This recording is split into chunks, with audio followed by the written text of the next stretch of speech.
Salve e benvenuti a tutti al mio webinar su menopausa e maturità in donne e uomini. Io sono Olga Manganelli, sono una sociologa e ricercatrice, sono formatrice, mi interesso di progetti per adulti, ma anche per disabili e lavoro nelle scuole e soprattutto sono una counselor specializzata in counseling sessologico clinico.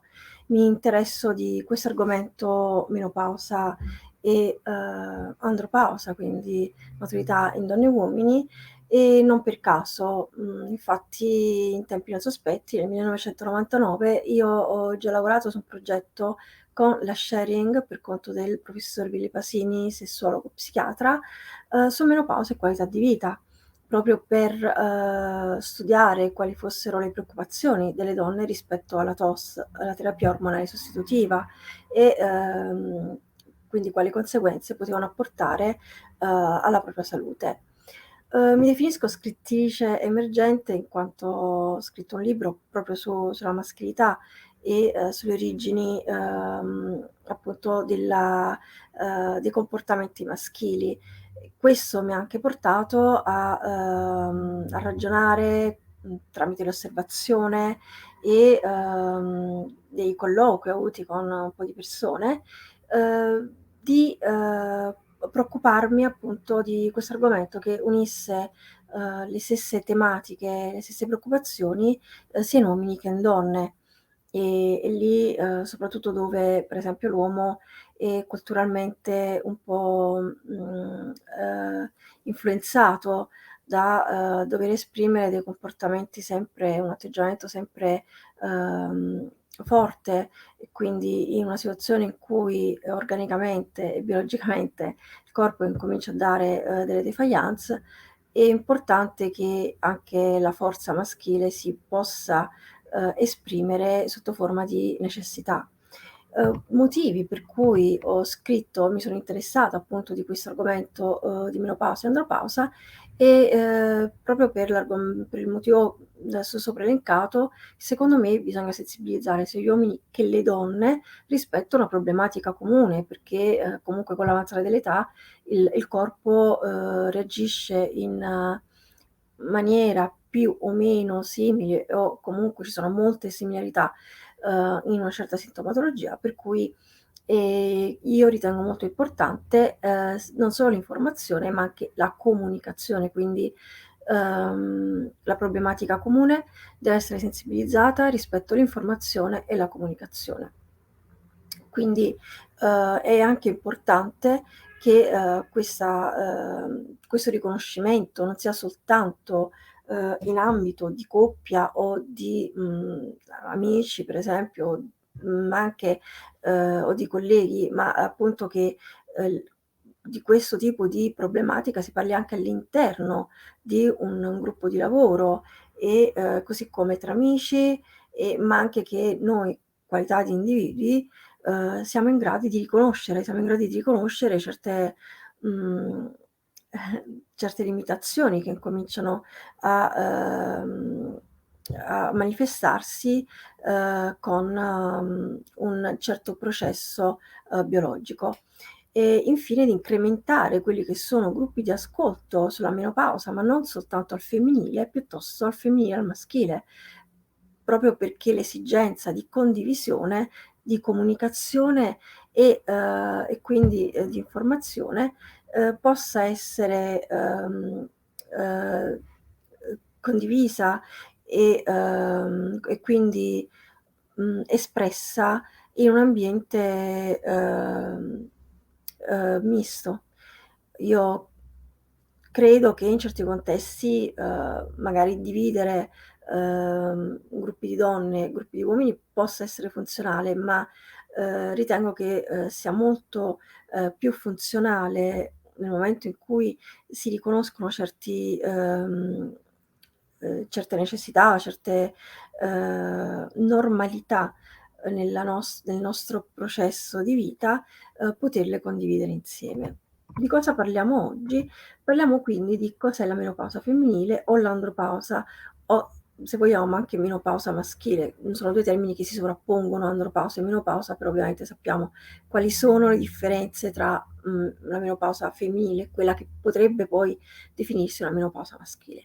Quali sono i sintomi e le similitudini nei sintomi tra uomini e donne, che impatto ha questa sintomatologia nella vita di tutti i giorni e soprattutto sul luogo di lavoro, e che cosa si può fare. Quindi, parlerò di varie cose e, ovviamente in maniera abbastanza sintetica, ma comunque darò degli spunti, per poter migliorare la qualità di vita.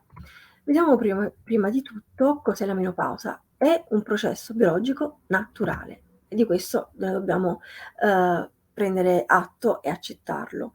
Chiunque con le varie andrà in menopausa, inclusi cisgender, uomini, transgender e persone non binary. Si è in menopausa quando non si ha più il ciclo. Di solito la menopausa avviene tra i 45 e i 55 anni, la media europea della donna in menopausa è intorno ai 50 anni, l'1% delle donne va in menopausa prima dei 40 anni, e poi andremo a definire come mai succede questa cosa, che potrebbe essere inusuale ma non lo è tanto, ma ci sono comunque dei motivi per cui ciò accade. E una donna su 10 può presentare i sintomi della menopausa fino a un periodo di 12 anni. La causa della menopausa è dovuta al calo del livello ormonale. Questo è causato dalla normale diminuzione nella produzione sia di estrogeni che di progesterone. Questi ormoni regolano il ciclo mestruale e sono necessari nella gravidanza. Andiamo a vedere nello specifico. Gli estrogeni. Gli estrogeni servono al controllo nella pubertà, ciclo mestruale, gravidanza, la forza delle ossa, per mantenere il normale il livello del colesterolo e per regolare il cortisolo, che è chiamato stress, ormone dello stress. Il progesterone invece è importante nei primi stadi della gestazione, ha un ruolo importante nel ciclo mestruale, prepara il corpo per la gravidanza in caso di fecondazione. All'inizio della gravidanza il progesterone continua ad essere rilasciato e stabilisce la placenta e supporta la gravidanza. La sua diminuzione in gravidanza potrebbe creare dei sintomi, per esempio il calo della libido, cambio di umore e disturbo del sonno. Cosa avviene, diciamo, in maniera un po' differente, tale da creare una menopausa precoce? Per esempio, quando si è sottoposti alla chemioterapia si può avere un calo degli ormoni e quindi una menopausa precoce, potrebbe essere anche indotta, nella chirurgia che rimuove ovaio e utero, e ci sono delle ragioni sconosciute che devono essere individualizzate, a secondo della persona, quindi è uno screening, personale individuale. Vediamo più a fondo invece quali sono le fasi della menopausa. Abbiamo prima di tutto la perimenopausa, inizia, dai 30 anni in poi. Il livello degli estrogeni e del progesterone comincia a calare. I sintomi si verificano prima, che finisca il ciclo mestruale, quindi continuiamo ad avere un ciclo mestruale, magari non è regolare, cominciamo ad avere anche delle mampate di calore ed un umore probabilmente instabile con un po' di ansia.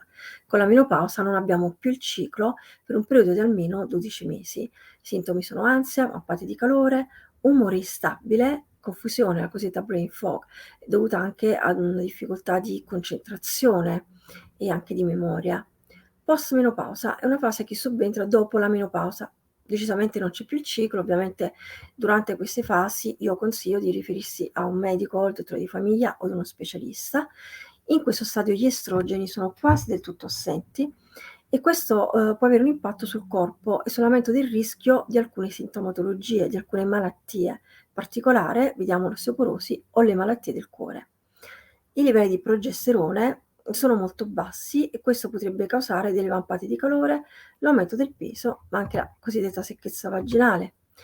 Questo schema vi presenta un po' qual è l'andamento dei livelli di estrogeni durante le varie età, quindi vediamo che proprio nel periodo della menopausa leggermente incominciano a calare, poi cominciano a calare sempre più, diciamo, accentuatamente, e ci troviamo intorno ai 60 anni con un calo di estrogeni notevole. Cosa accade col progesterone? In effetti nella perimenopausa è abbastanza fluttuante, il livello incomincia a scendere ma non in maniera stabilizzata. e scende un po' più a picco invece durante la menopausa, con la postmenopausa definitivamente basso e stabile.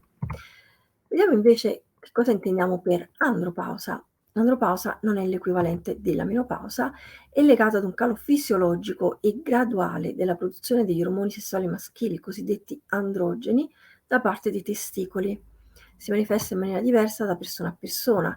Questo è più o meno, cioè questo è l'andamento del calo del testosterone negli uomini. Vediamo a 50 anni e ci troviamo già ad un livello di testosterone perso abbastanza alto, quasi della metà.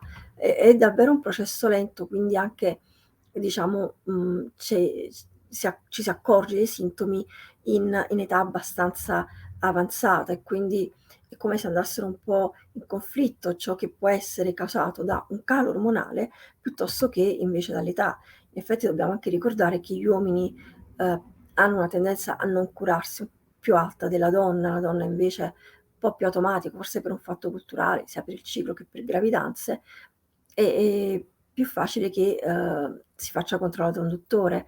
Tale proposito ricordo che questo dovrebbe essere l'ultimo weekend in cui si fa una prevenzione per il tumore alla prostata nelle piazze di Napoli, quindi è un'idea magari per potersi visitare, perché appunto come ho detto i sintomi non si sentono subito, non si associano ad una problematica, non immediatamente, e quindi il discorso è sempre meglio prevenire piuttosto che curare. Come avviene la diminuzione degli ormoni nell'uomo? Inizia intorno ai 30 anni, quindi molto simile alla donna, si rende evidente a partire dai 45-50 anni, però è tra i 60 e i 70 che si percepiscono i cambiamenti determinati dal calo del testosterone. La perdita di testosterone tra i 30 e i 40 anni è dell'1%, a 50 anni l'uomo produce il 40% del testosterone che produceva a 20 anni. Quindi ci sono sicuramente, c'è un impatto, no, sulla normale magari ehm, sessualità, attrazione, libido e tante altre cose che poi ne derivano dal calo del testosterone, ma molto piccole, non ci si rende subito conto, non si pensa magari: "Beh, l'età, quindi bisogna fare qualcosa", e si trovano delle alternative. È sempre bene sapere quali sono le motivazioni a base perché avvengono certe cose, e questo è lo schema secondo il quale appunto c'è questo calo ehm, ormonale legato agli anni, quindi vediamo molto molto graduale rispetto alle donne. Quali sono le cause dell'andropausa? In effetti non si conoscono quali siano le cause specifiche che determinano l'insorgere dell'andropausa. È un processo lento, come dicevo in precedenza, e l'inizio e l'intensità dipendono molto dalla predisposizione della persona. I cambiamenti sono percepiti quando lo stadio è avanzato, la progressione è influenzata da fattori soggettivi e ambientali e dallo stile di vita, quindi ci sono degli stili di vita che possono contribuire ad anticipare l'insorgere dell'andropausa e a facilitarne anche la progressione. Vediamo insieme quali possono essere queste cause. Io ho preso quelle un po' più, come devo dire, popolari, più frequenti. Quindi abbiamo per esempio l'abitudine al fumo, l'obesità, le malattie cardiovascolari, così anche come il diabete. Il diabete per esempio è anche importante dire che è una delle cause per cui c'è una disfunzione erettile. Non tutti lo sanno, non tutti, magari sono consapevoli di avere il diabete o associano questa, diciamo difficoltà nell'erezione alla malattia. Quindi, è importante veramente fare prevenzione e fare dei controlli periodici. Anche la depressione può avere un impatto su il calo ormonale, quindi diciamo un'andropausa magari un po' più rapida o comunque più una menopausa, un'andropausa invalidante in un certo qual modo.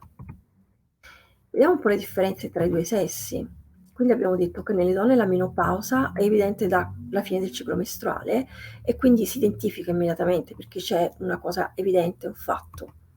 Mentre negli uomini la ridotta produzione di testosterone e di altri ormoni androgeni da parte dei testicoli è un processo molto graduale e varia da soggetto a soggetto. Questo è lo schema che ci dimostra appunto come avviene questo calo ormonale negli uomini e come avviene invece nelle donne. La produzione appunto raggiunge il picco e poi comincia a calare in entrambi i sessi. Quali sono i sintomi, le similarità e le differenze tra i due sessi? Considerando le differenze dovute al sesso, in linea generale possiamo dire che sia nell'uomo che nella donna i sintomi possono riguardare la sfera sessuale, il comportamento, il sistema circolatorio nervoso, i cambiamenti fisici e i sintomi si distinguono in 3 categorie. Fisici, come per esempio può essere la perdita dei capelli per gli uomini molto evidente, anche molto diciamo può disturbare molto. I dolori muscolari, ne abbiamo in entrambi, abbiamo problematiche appunto di giunture e problematiche legate all'apparato genitale, quale la prostata per l'uomo, la secchezza vaginale per la donna per esempio.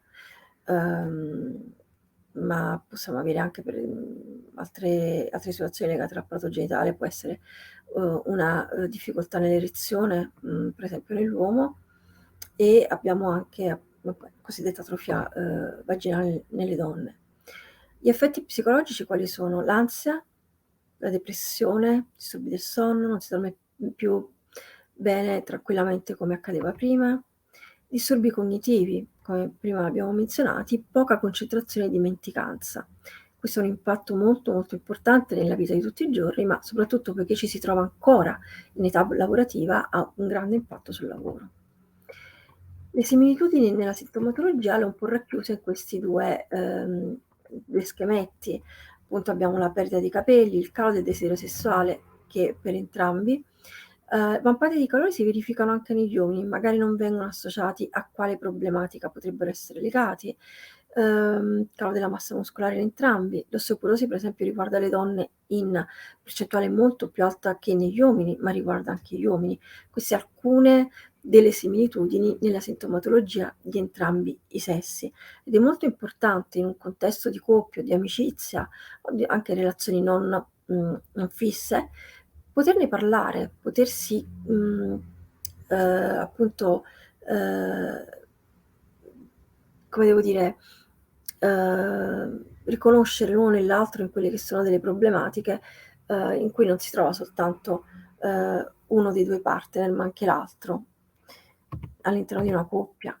Ma anche di amicizie, per esempio, accade che si cominciano a uscire più spesso perché si hanno delle problematiche fisiche oppure anche psicologiche e non si parla all'amico, l'amico caro, quello che ti capisce, il quale probabilmente sta attraversando in maniera differente, perché ricordiamo tutto ciò che avviene, la sintomatologia e come reagiamo è individuale, ognuno reagirà in un modo differente. Vediamo qual è l'impatto della sintomatologia nella vita privata, ma anche sociale.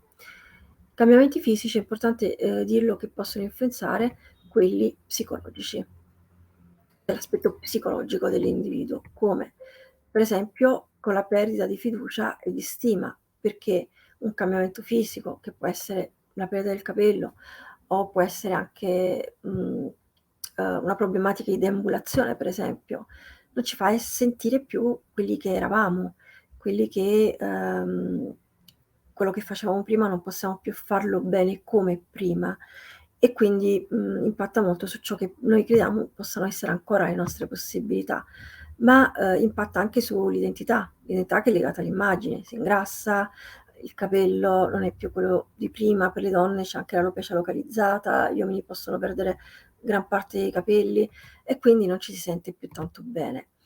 Si esce di meno, c'è una perdita del desiderio sessuale, anche dell'eccitamento, perché cala la libido, quindi di conseguenza non ci si sente attirati molto verso l'altro, quindi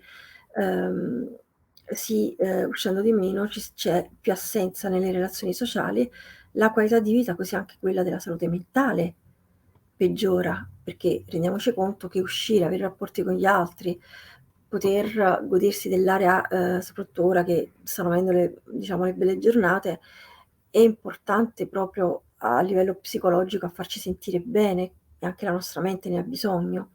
Ci sono difficoltà ovvie nella relazione perché il partner si sente respinto, pensa che non ci sia più amore oppure che non sia più attraente o che non ci sia attrazione. Sul luogo di lavoro ci sono delle problematiche differenti, che sono legate, ad altri tipi di problematiche, ma sicuramente la mancanza di comunicazione è qualcosa che mette in comune un po' tutti questi vari ambienti. Quindi, c'è un'assenza di personale con il quale, per esempio, poter parlare, ma anche di materiale informativo che ci possa rassicurare, facendoci pensare che tutto ciò che accade in effetti è normale, non c'è nulla di strano. C'è incomprensione delle persone circostanti, come per esempio colleghi, manager, perché c'è mancanza di informazione, non c'è abbastanza conoscenza, di conseguenza comprensione sulla menopausa e da parte dell'impiegato c'è paura di essere stigmatizzati: "Non posso fare questo, ho dei problemi, ho bisogno di più giornate di lavoro", cioè di assenza dal lavoro e, ovviamente ci si può sentire il dito puntato addosso perché si sa che dall'altra parte non c'è conoscenza. Questo vale per entrambi, uomini e donne, considerando che gli uomini hanno un lasso temporale un pochino più lungo rispetto alle donne nella reazione del fisico. C'è mancanza di empatia, di consapevolezza e di ignoranza da parte dei manager e dei colleghi sulle problematiche che derivano da questa nuova condizione fisica e psicologica. Ci si ritrova in ambienti di lavoro inadatti.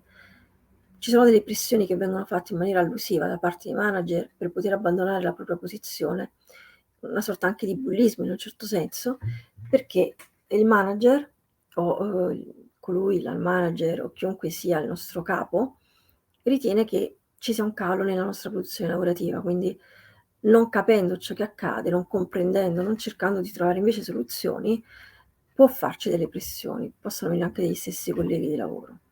Cosa accade? Si chiedono più assenze, più lavoro da casa, più giornate di malattia, ovviamente un impatto su quelle che sono le normali giornate di malattia che noi possiamo richiedere e quindi, non si gestisce il lavoro in base alle esigenze dei dipendenti.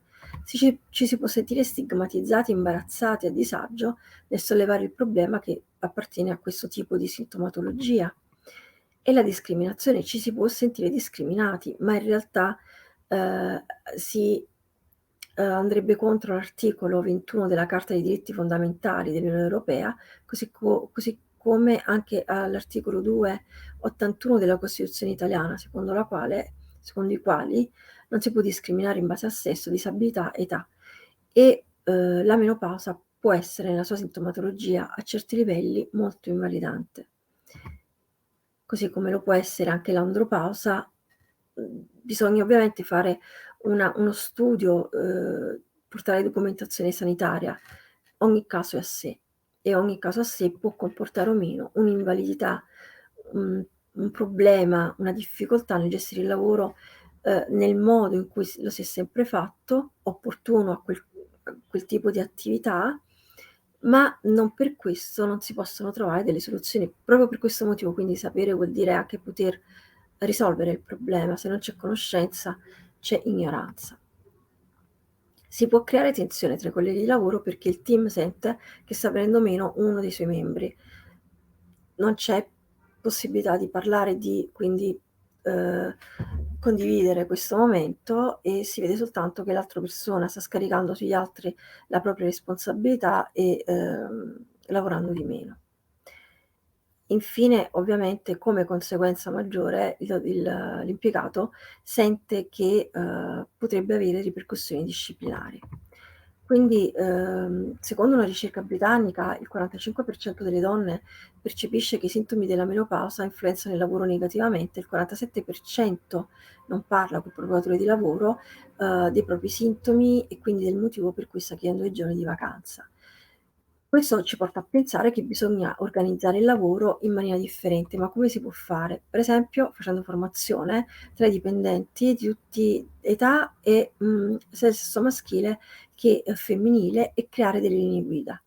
Ma anche creare un ambiente di lavoro adatto, come per esempio poter, gestire la termoventilazione negli uffici in maniera adeguata alle esigenze, creare anche degli spazi un po' più, silenziosi. Questo quando c'è stress e difficoltà di concentrazione. Anche facilitare l'accesso ai bagni è importante e alle postazioni lavorative. Si potrebbe per esempio inserire nel contratto di lavoro, nelle linee guida, la possibilità di avere, più, pause per andare, in bagno per esempio, per avere un momento di relax. Possibile prevedere orari di lavoro flessibili, più lavoro online incoraggerò ad un ambiente lavorativo che sia aperto al dialogo, dove si può parlare al proprio manager senza timore di distorsioni di giudizio oppure di essere ridicolizzati, e anche avere nello stesso luogo di lavoro una figura professionale con cui è possibile poter parlare. A questo punto io vi chiederei di poter trascrivere su un foglio quali sono i sintomi, mettendolo in cioè classificandoli, ossia quello più importante per voi, mettetene 3, fino a quello meno importante che impatta di meno. E magari andando più in là vediamo anche, come si potrebbero gestire certe sintomatologie, ma soprattutto vi servirà dopo il webinar per rileggere ciò che avete scritto e rendervi conto che effettivamente c'è qualche cosa che non va, che cos'è e come potreste eventualmente risolverlo. Quindi cosa possiamo fare? Prima di tutto essere informati è fondamentale, quindi fornitevi di una buona bibliografia anche sui luoghi di lavoro, anche in casa, ovviamente a disposizione, e lì dove per esempio vedete che c'è una persona in difficoltà ma che tende ad ignorare questo problema, aggiungete ai libri nella vostra libreria un libro che possa essere interessante su questo momento della vita. Parlate col medico di famiglia e con lo specialista, che possa essere andrologo o ginecologo. Potete anche parlare con uno psicologo o con un counselor, o comunque con una persona di fiducia in grado di sapere ascoltare senza giudizio, qualcuno che possa realmente supportare questo momento di difficoltà. Bisogna anche fare un'azione rispetto alla situazione che crea disagio, comunicare, se si è in coppia, parlare apertamente, soprattutto se si è più o meno della stessa età, e se si è tra amici o una coppia non stabile, ma comunicare assolutamente ciò che sta accadendo. L'altro deve capire, altrimenti ciò potrebbe dare adito a difficoltà di relazione. Fate in modo che il luogo di lavoro sia accogliente, parlare con la persona che si occupa delle relazioni umane, del posto di lavoro in cui siete impiegati, per tutto ciò che può essere un disagio relativo alla salute e alle condizioni lavorative. Ci sono altre cose che si possono fare, per esempio una buona dieta, una buona alimentazione con cibi per esempio fitoestrogeni anche, aumentarli, informatevi un po' quali sono, aumentateli nella vostra dieta, l'idratazione per contribuire all'omeostasi del vostro organismo, aiuta moltissimo l'idratazione, e fare esercizio lì dove potete, ma anche se avete problemi di mobilità, fatelo da passivi, da seduti, ma non fermatevi, muovetevi, comprate palline per le mani, muovete le gambe mentre guardate la televisione, me lo diceva sempre il mio fisioterapista, anche quando guardi la televisione muovi le gambe dalla sedia. Parlate con un fisioterapista, un fisiatra, il vostro medico di famiglia e fatevi consigliare. Non dimenticatevi dei vostri amici, dei vostri parenti, figli, state sempre in contatto con qualcuno, parlate con qualcuno e frequentate una rete sociale, qualsiasi essa sia. Se non potete uscire, invitateli a casa, se non potete uscire, ma avete qualcuno che può e che ha piacere a fare 4 passi, fateli insieme per alleviare quelle che possono essere problematiche deambulatorie. Yoga è un altro modo per scaricare l'ansia, per rilassarsi. Lì dove è possibile farlo, anche se ci sono vari livelli di yoga, quindi dovete sempre capire fin dove potete spingervi. Il counseling, io sono counselor, quindi faccio gruppi di ascolto appunto sulla menopausa e sono gruppi di condivisione in quel momento in cui c'è un supporto e si scoprono tante nuove cose. Il fatto stesso che non sono soltanto io che provo questa cosa, ma è anche l'altra persona, cosa fa l'altra persona, e quindi c'è una linea guida durante questi gruppi in cui si facilita una comunicazione su questo tipo di argomento. Ed infine la meditazione. Un'altra cosa che ho scoperto, la meditazione mi ha aiutato moltissimo, diciamo post lockdown, che poi è inciso anche con questo periodo della menopausa, e veramente mi ha aiutato molto a gestire momenti di ansia, di difficoltà e anche di stress. Quindi è una strada verso la quale mi sto dirigendo, mi sto dedicando sempre di più e tale da poterla introdurre poi nei gruppi di counseling, negli incontri di counseling che faccio, perché è un processo che aiuta molto, aiuta proprio per vivere il quotidiano e, risolvere delle problematiche, quotidiane. Vi ringrazio, io ho terminato e vi lascio, su questa chiusura con delle riflessioni. Quindi, queste riflessioni magari fate una foto di questa slide, le unite a ciò che avete scritto precedentemente su quelle che sono le vostre sintomatologie. È un momento per pensare, per guardarvi dentro e, per poter riflettere su voi stessi. Quindi pensate a come comunicate con gli altri, nella vostra famiglia, con i vostri amici, col vostro partner, come, sono cambiate proprio le dinamiche comunicative con gli altri, quali sono le vostre reazioni di fronte ai cambiamenti, quanto, come, cosa vi piace di voi, quanto vi piacete. Se e come è cambiato il rapporto con i vostri amici, con il vostro partner, ehm, con tutto ciò che vi è intorno e soprattutto riflettete anche sull'ambiente lavorativo e il rapporto con i vostri colleghi. Infine questi sono i miei contatti, mi potete scrivere a info@olgamanganelli.com o sul mio sito web, olgamanganelli.com c'è proprio una rubrica dedicata alla menopausa e con vari articoli, inclusa anche la ricerca fatta nel '99 col professor Pasini e la Sharing. Mentre su Facebook ho una pagina proprio dedicata al counseling online, potete contattare in qualsiasi momento, e la mia pagina di YouTube, Olga Manganelli, a vostra disposizione per tutti i video che posterò, in futuro. Vi ringrazio con questa, ultima slide e per avermi seguito con attenzione. Alla prossima, al prossimo incontro. Ciao.